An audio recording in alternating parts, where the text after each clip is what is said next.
The hospice doctors are in a support role to our teams that go out to the homes, nursing homes, or wherever the patient lives.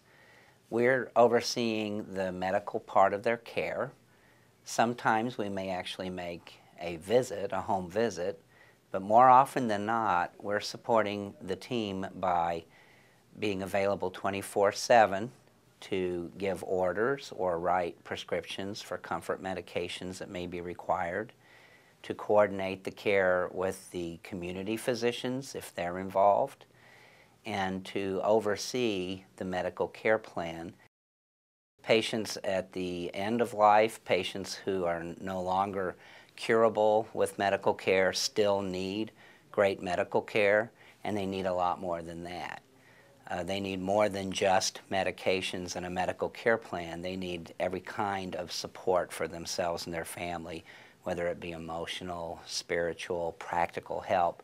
But we doctors realize that they still need attentive medical care. So what we're going to tend to focus on in terms of the medical aspects of the case are those things that will help them to feel better and to feel better soon, so they can have the very best quality of life possible in whatever time they have remaining. And so it was really working with patients that drew me toward hospice.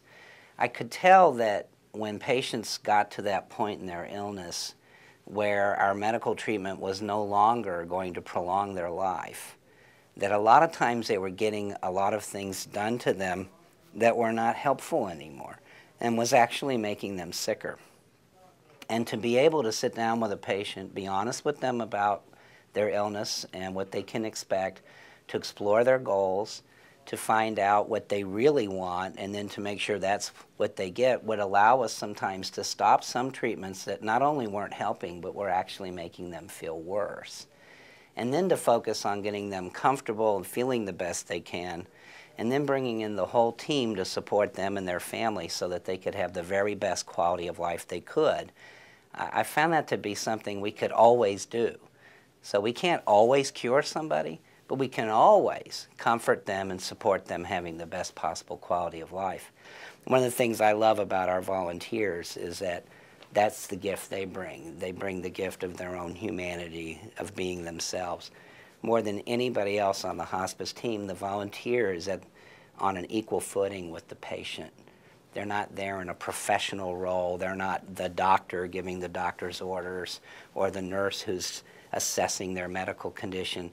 They're a fellow human being there to support them, and that is so powerful. Well, I'd like our hospice volunteers to know that regardless of what kind of work you do for this organization, you are making a huge difference.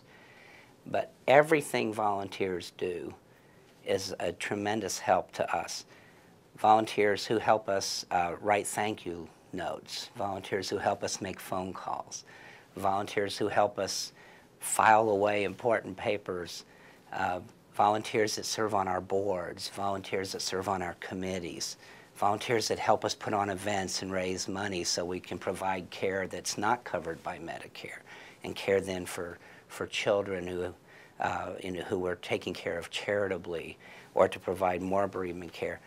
Whatever our volunteers do, it's special and it makes a big difference here.